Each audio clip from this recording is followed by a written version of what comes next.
श्रोताओं, आज के कार्यक्रम में आज हमारे साथ हैं राज्य दत्तक ग्रहण संसाधन अभिकरण रांची के राज्य कार्यक्रम प्रबंधक श्री दीप नारायण चौधरी जी। श्री दीप नारायण चौधरी जी से हम बातचीत करेंगे कि किस तरह से दत्तक ग्रहण करने का सिस्टम है, किस तरह से दत्तक ग्रहण हम कर सकते हैं, क्या कानून के द्वारा प्रावधान है, किन किन लोग इसके दायरे में आते हैं, क्या क्या सावधानियों को बरतना है, कहाँ पे दत्तक ग्रहण करने के लिए हमें अप्रोच करना है, क्या किन किन प्रक्रियाओं से गुजरना पड़ता है। तो इन सब तमाम मुद्दों पे हम जानकारी हासिल करेंगे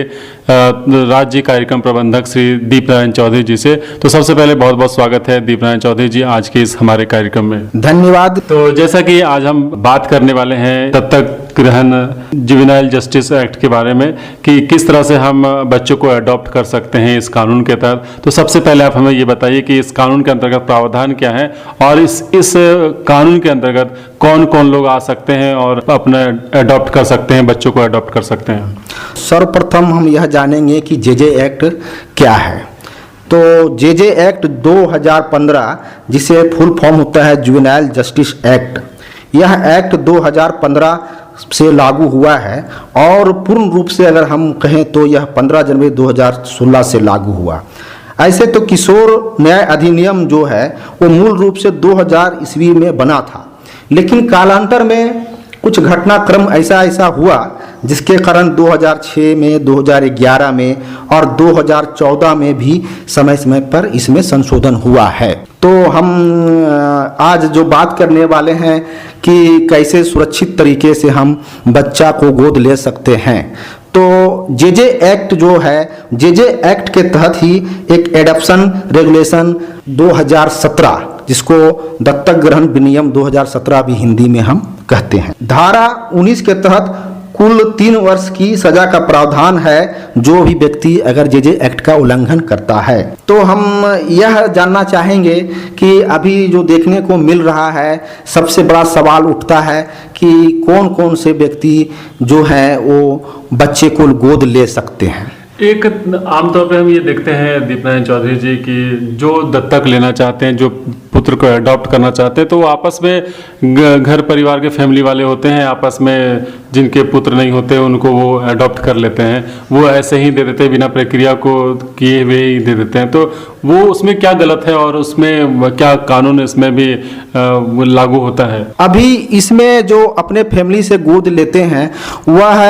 Hindu adoption and maintenance act 1956 के तहत ऐसा प्रावधान है कि हिंदू फैमिली हिंदू बच्चों को गोद ले सकता है इस एक्ट के तहत में। लेकिन इसमें बहुत सारी कमियां हैं। इसमें क्रिश्चियन, इसमें मुस्लिम, अदर रिलीजियंस के लोग गोद लेने के हकदार नहीं हो पाते हैं। बच्चों को सभी लोग बिना धर्म के, बिना संप्रदाय के कैसे गोद ले सकें, इसके लिए सरकार ने एक इस जेजे एक्ट के तहत में एक संस्थान का, ऑटोनोमस संस्थान का निर्माण किया है जिसे हम कहते हैं कारा, सेंट्रल एडॉप्शन रिसोर्स अथॉरिटी। तो यह जो एक प्राधिकार है वह भारत सरकार के महिला बाल विकास मंत्रालय के द्वारा संचालित होता है। अगर कोई व्यक्ति जो गोद लेना चाहता है वह सर्वप्रथम कारा के वेबसाइट कैरिंग्स पर अपना रजिस्ट्रेशन करेगा और रजिस्ट्रेशन करने के बाद में उसमें सारे डिटेल्स उसमें डालने होते हैं। वो अगर डिटेल्स डालता है तो फिर उनको मैचिंग कराया जाता है बच्चों के साथ। अब सवाल उठता है कि ये बच्चे कहाँ रहते हैं और ये बच्चे कैसे बच्चे होते हैं, कौन से बच्चे होते हैं, ये सवाल तो उठता ही होगा आम जनों में। तो सरकार के द्वारा सभी जिलों में, खासकर जहाँ पे बच्चों को फेंकने का जो ज़्यादा शिकायत आ रहा है, बच्चों को सरेंडर करने का ज़्यादा शिकायत आ रहा है, सरकार वहाँ पे विशेष दत्तक ग्रहण संस्था का संचालन कर रही है। और इन संस्थाओं का जो संचालन है, उनका मॉनिटरिंग है, वो राज्य सरकार के द्वारा किया जाता है। यहाँ पे 3 तरह के बच्चे निवासित होते हैं, रहते हैं। एक वैसे बच्चे जो अनाथ होते हैं, जिनके माता पिता नहीं हैं। दूसरे वैसे बच्चे जो माता पिता के द्वारा समर्पित कर दिए गए हैं और वैसे बच्चे जिनको त्याग दिए गए हैं। तो इस तरह के बच्चे यहाँ पे निवासित होते हैं और इनका सारा डिटेल कैरिंग्स पोर्टल पर अपलोड किया जाता है और समय समय पर इनका अपडेट भी होता रहता है। अगर आप बच्चा लेना चाहते हैं तो सवाल उठता है कि इसकी क्राइटेरिया क्या क्या होगी, कौन बच्चा लेने का हकदार है, कौन बच्चा लेने का हकदार नहीं है। जी हाँ, बिल्कुल सही बोला आपने। तो हम ये आपसे जानना चाहेंगे कि अगर कोई सिंगल व्यक्ति है, अगर बच्चा लेना चाहता है, अगर अब तो आजकल तो ये तो देखते हैं कि कई लोग विवाह भी नहीं करते हैं, तो ऐसे में अगर वो अडॉप्ट करना चाहते हैं चाइल्ड को, या पुरुष या महिला है, तो उसमें क्या कानूनी प्रावधान, वो किस प्रावधान के तहत ले सकता है और क्या क्या प्रक्रियाएं करनी पड़ती है इसके लिए? जैसा कि हमने कहा कि कारा और कैरिंग्स, तो कारा एक ऑटोनोमस बॉडी है और वो सारा मॉनिटरिंग ऑनलाइन के माध्यम से किया जाता है। जिला में डीसीपी यूनिट है, जिला बाल संरक्षण इकाई, और इस इकाई के द्वारा लोकल स्तर पर इसका मॉनिटरिंग किया जाता है। अगर कोई व्यक्ति सिंगल पेरेंट्स है, अविवाहित है, तो यह देखा जाता है कि वह बालिग है कि नहीं। बालिग होने के बाद में यह देखा जाता है कि जिस बच्चे को हम गोद ले रहे हैं उसकी आयु क्या है। यह कारा में जो निर्धारित है, कारा के द्वारा जो एडॉप्शन रेगुलेशन 2017 है, उसमें यह निर्धारित है कि जिस बच्चे को हम गोद ले रहे हैं उसकी आयु और गोद लेने वाले की आयु दोनों के बीच जो अंतर होता है वह 25 वर्ष से कम नहीं हो, 25 वर्ष से अधिक होना चाहिए या 25 वर्ष तक होना चाहिए। इसको हम इस तरह से समझा सकते हैं कि मान लिया जाए गोद लेने वाले की आयु अगर 25 साल है तो वह 1 साल के बच्चे को गोद लेने का हकदार नहीं होगा, क्योंकि इसके बीच अंतर नहीं है। उसके लिए अगर 1 साल का बच्चा को हम गोद लेना चाहते हैं तो उसकी आयु कम से कम 26 वर्ष होगी। अगर 25 साल का अंतर होना चाहिए। फिर इसमें और भी चीजें हैं जो हम क्लियर कर देना चाहते हैं कि एकल, अगर कोई महिला है तो महिला दोनों तरह के बच्चों को गोद लेने का हकदार होगी। वह मेल बच्चे को भी गोद ले सकती है और फीमेल बच्चे को गोद ले सकती है। लेकिन किसी भी परिस्थिति में अगर कोई पुरुष है और वह सिंगल है, अविवाहित है, तो वह फीमेल चाइल्ड को गोद लेने का हकदार नहीं होगा। ओनली वह मेल चाइल्ड को ही गोद लेने का हकदार होगा। अच्छा, अब ये दूसरा प्रश्न उठता है कि ठीक है, ये सिंगल माता पिता के बारे में हो गई। अगर डुअल माता पिता है, मान के चलिए विवाहित है, तो क्या कोई ट्रस्ट या संस्था जहाँ पे वो लेना चाहते हैं, बच्चे को अडॉप्ट करना चाहते हैं, तो क्या संस्था उसके आय का स्रोत या फिर क्या उसका आय का स्टेटस है या शैक्षिक स्टेटस क्या है, इसके बारे में भी देखती है क्या? जहाँ तक गोद लेने वाले फैमिली, जिसको हम पैप भी बोलते हैं, प्रोस्पेक्टिव एडॉप्टिव पेरेंट्स, भावी दत्तक माता पिता, तो यह कैरिंग्स के द्वारा और कारा के द्वारा जो निर्धारित किया गया है, उस रेगुलेशन में यह निर्धारित है कि वह मानसिक रूप से, शारीरिक रूप से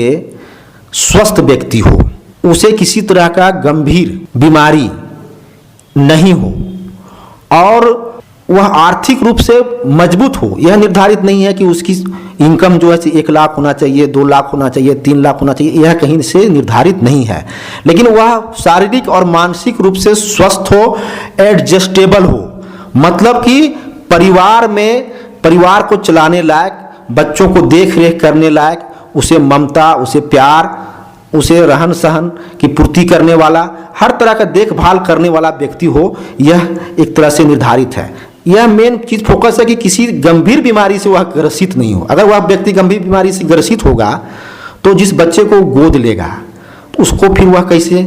लालन पालन करेगा, उसकी परवरिश कैसे करेगा, इसलिए यह निर्धारित है। और इनकम कहे तो अगर कोई 1 लाख 2 लाख जिस तरह से इनकम सर्टिफिकेट की बात है, तो कोई इनकम सर्टिफिकेट की बात नहीं है। सोशल वर्कर जो होते हैं वह HSR करते हैं, होम स्टडी रिपोर्ट, गृह अध्ययन रिपोर्ट के लिए जाते हैं और वो सारा प्रक्रिया में आता है। उसी में यह मूल्यांकन होता है कि वह परिवार जो है, जो गोद लेना चाहता है, वह कितना कैपेबल है, मानसिक रूप से, शारीरिक रूप से, आर्थिक रूप से। अच्छा, अभी इसके बाद हम आपसे ये जानना चाहेंगे कि बहुत सारी प्रक्रियाओं के बाद अगर मान के चलिए अगर कोई माता पिता बच्चे को अडॉप्ट कर लेता है, अच्छे से लालन पालन कर भी रहा होता है, लेकिन एक कुछ समय के बाद ऐसा देखने के में आता है कि कुछ बच्चे के साथ दुर्व्यवहार करते हैं या फिर उन्हें खाना नहीं देते हैं या फिर बहुत काम करवाते हैं। अगर कुछ इस तरह के केसेस अगर आती है तो कानून के द्वारा, उन्हें दंड के द्वारा क्या प्रावधान है, उसे वापस लेने के लिए क्या प्रक्रियाएं की जाती है सरकार या जिला प्रशासन की ओर से? बच्चे को गोद लेने की प्रक्रिया जो होती है वह थोड़ी जटिल है, इसलिए कि अगर हम बच्चे को गोद लेते हैं और उन पर किसी तरह से अत्याचार करते हैं तो पकड़ में आ ही जाता है,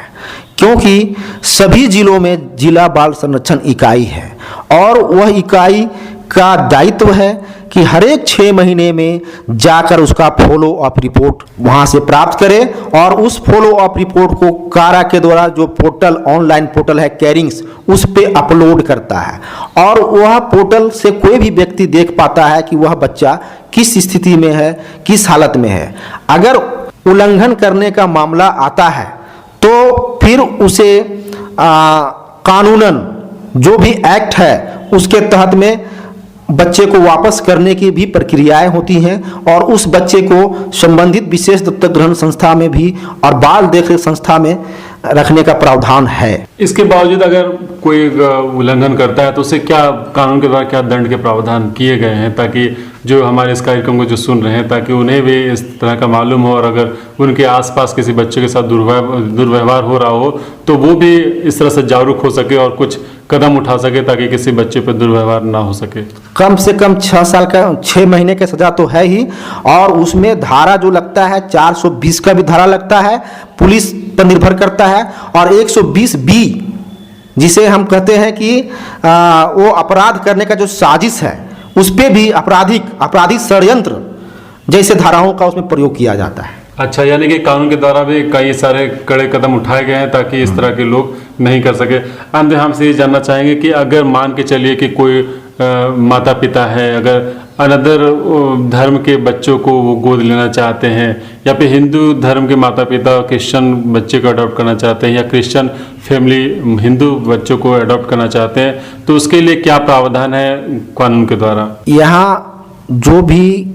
कारा के द्वारा और एडॉप्शन रेगुलेशन 2017 में है वह धर्म विशेष पर आधारित नहीं है, सिर्फ हामा के तहत ही हिंदू बच्चों को हिंदू पेरेंट्स ले सकते हैं। Hindu adoption and maintenance act 2017 के माध्यम से 1956 के माध्यम से हिंदू एडॉप्शन एंड मेंटेनेंस 1956 के माध्यम से, लेकिन इसमें भी कुछ खामियां देखी जा रही हैं जिस पे समीक्षा किया जा रहा है और फ्यूचर में यह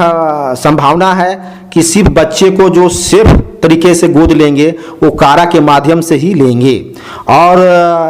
किसी भी धर्मनिरपेक्ष राष्ट्र में किसी बच्चे को हिंदू है वो क्रिश्चियन बच्चों को लेगा या मुस्लिम हिंदू बच्चों को लेगा, ऐसा कहीं निर्धारित हमारे एडॉप्शन रेगुलेशन 2017 में नहीं है। अगर किन्हीं को बच्चा गोद लेना है तो वह कारा के कैरिंग्स पोर्टल पे आवेदन करेंगे, रजिस्ट्रेशन करेंगे और उनको 3 ऑप्शन दिया जाता है बच्चों को लेने के लिए, 3 अलग अलग बच्चों को, और उस ऑप्शन में जहां वो फिट बैठते हैं उसके बाद ही एडॉप्शन की प्रक्रिया आगे प्रारंभ की जाती है। तो दीपनारायण जी आपने बहुत अच्छी जानकारी को बताया इस एक्ट के बारे में कि किस तरह से ये प्रक्रियाएं की जाती है और अंत में आपसे ये जानना चाहेंगे कि इस कार्यक्रम को जो सुन रहे हैं उन्हें आप क्या कहना चाहेंगे आज के कार्यक्रम के माध्यम से? आज के कार्यक्रम के माध्यम से हम यही कहेंगे कि अगर आपको बच्चा गोद लेना है तो आप कारा के कैरिंग्स पोर्टल पे जाएं और अगर किसी तरह का दिक्कत होता है तो अपने नज़दीकी जिला बाल संरक्षण इकाई से संपर्क करें और वहां से आप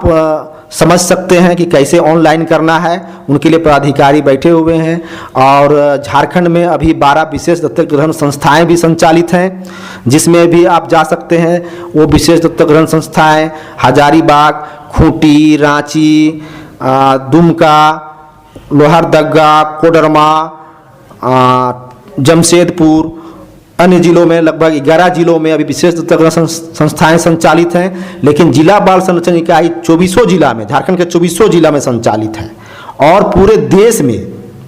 देश में सभी जिलों में संचालित है। तो हम यही आग्रह करेंगे कि आप बच्चे को किसी भी तरीका से डॉक्टर से भी लेने की घटना जो आया बच्चा बेचने का, वो देवघर में ही बच्चा बेचने का आया, तो बच्चा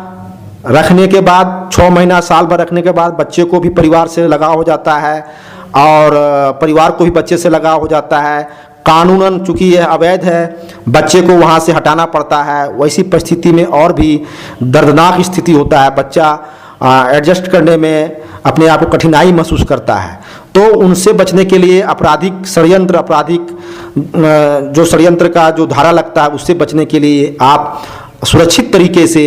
कारा के माध्यम से ही बच्चों को गोद लेने का आग्रह हमारे माध्यम से है। और अगर आप चाहते हैं कि आप कानून का मदद कर रहे हैं और किसी मुसीबत में नहीं फंसे तो कारा के माध्यम से ही बच्चा गोद लें। तो बहुत अच्छी जानकारी को आपने इस कार्यक्रम के माध्यम से हमारे श्रोताओं को बताया। उम्मीद करते हैं जो श्रोता इस कार्यक्रम को सुन रहे हैं काफ़ी लाभान्वित होंगे और आसपास के भी लोगों को जागरूक करने की कोशिश करेंगे कि इसी कानून के माध्यम से ही बच्चों को गोद ले और कानून की प्रक्रियाओं को जरूर पालन करें। बहुत बहुत धन्यवाद हमसे बातचीत करने के लिए आज के इस कार्यक्रम के दीप नारायण चौधरी जी।